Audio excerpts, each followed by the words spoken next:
What's up YouTube?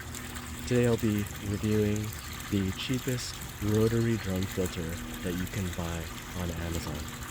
I've been looking for one of these for a really long time, but they've always been too expensive. But I knew that one day that they would come down in price, and when I did, I would pick one up.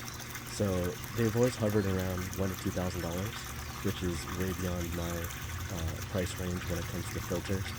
Especially since I do a lot of DIY type filters myself. So, but you know, these filters are known as being the best because they are really low maintenance and they mechanically remove the particulates of the water and into a separate place, so outside of the pond. So unlike other filters where they just kind of hold it or capture it within the pond, these remove them outside of the pond so that they're no longer within the environment. So, and that's really good for the fish, obviously. So, I've been lurking eBay, Amazon for a really long time. Again, these always are around at least over $1,000. And a couple of weeks ago, this one popped up out of nowhere for $298. Sorry, not even $298. It was $289. So even better than that. And I was like, there's no way. Honestly, I thought it was a price mistake.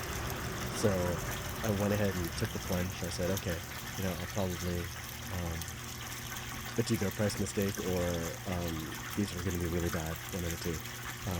But it was so low that I decided to just give it a shot. And this is what I received. So the brand is called ELELIFE, I think that's how you say it. They call it an automatic drum filter. It's rated for 3,000 gallons per hour, and the power that it uses is 100 watts. I really don't think that it can handle 3,000 gallons an hour. So here's a little tour around it. So there is in the input side, there is a 1/2 inch slip connection down here. It's using a bulkhead connector. On the sewage drain side that you see up top here, this is a union. I think it's a 1 1/4. I haven't figured it out yet, but it's only temporary setup. Well, I just wanted to see if it was working. But it is it's a slip connector. A union to a slip, and I think it's either 1 1/2 or 1 1/4. But so that's good that they provided a union connector there. You can see on top, it's smaller than what I expected, but it seems to work fairly well. There are 4 stainless steel nozzles that shoot water whenever the trigger is hit, which the trigger is this little black thing right here. So it's a float. It's on the input side, which is different because the ones that I've seen online from other videos, these triggers or these float devices are on the output side, but this one's on the input side, which seems okay. It seems to work okay. The motor's on this left side. That is a gear system that rotates the drum. This mesh, I'm not entirely sure how many microns it is, but it seems fairly tight. Seems to catch a lot. And then the pump system that feeds the sprays is pulled at the bottom right over there. And let me get on the other side here. The pump on here is, you can see that right in the car and it's fairly small. And the jet spray is okay, I would say. I would think that it would be stronger, but it seems adequate so far. Whether this ends up lasting a long time, I know that these are common failure kits or RDF filters, so I'll let you guys know how long these actually last. But I'm a little bit worried on this one, but it seems adequate for now.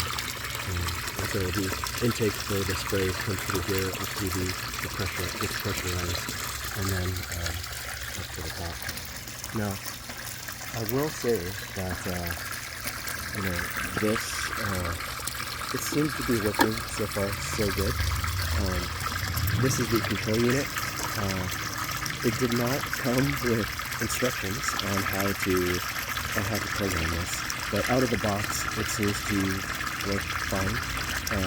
There's some buttons here and a small LED screen.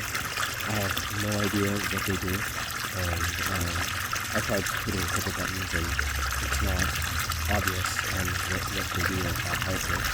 And there's no instructions for it that come in the back. So, but fortunately, it does seem to work out of the box as you would expect.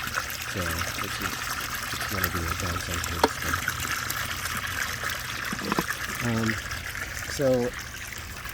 So how does it work? How does this thing so far? I've had it on for a day. One night.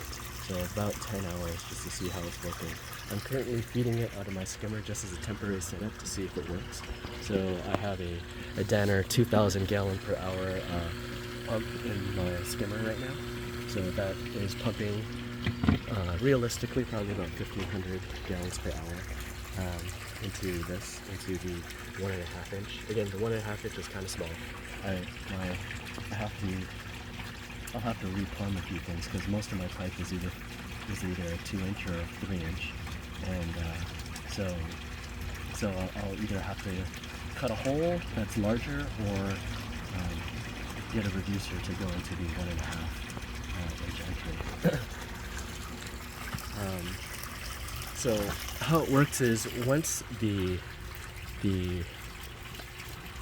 drum gets filled up or blocked up with all the gunk, this will raise the water level on the input side so that it will trigger this float thing, this activation switch. And the activation switch here, let me do it on for you so you see.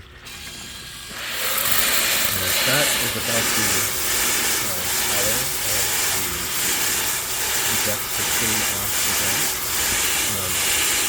Seems to do a pretty good job. You can see the water that's coming out of it, and that flows.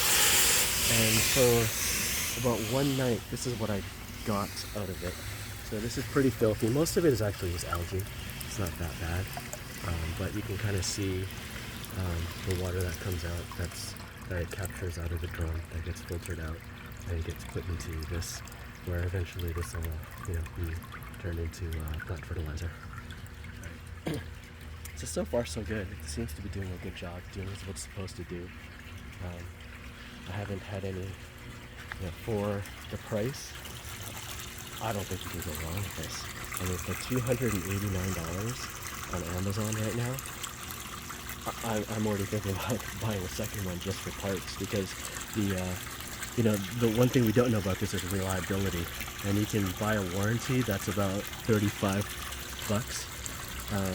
but it's so cheap that I'm actually just considering buying a second one just to use as parts, or run it in parallel, and if one fails, then it'll be cannibalized for the other one. But for the price, for what it can do, it's kind of a no-brainer to finally get one of these. So I'm super impressed for price performance. It's going to require some modification, at least for my setup, because I'm going to be running more water in this than I think it can handle. So the output side of this is about, I believe it's a 2.5 inch outlet. But my 1500, it's probably going to be 1,500 gallons per hour now, and that pipe looks pretty big for the pipe. It's pretty darn close. So I wouldn't expect it to actually go to the 3,000 gallons per hour that it's rated at. But other than that, I'm really impressed. Price performance I think is pretty unbeatable. So, alright YouTube, thanks a lot, Pat.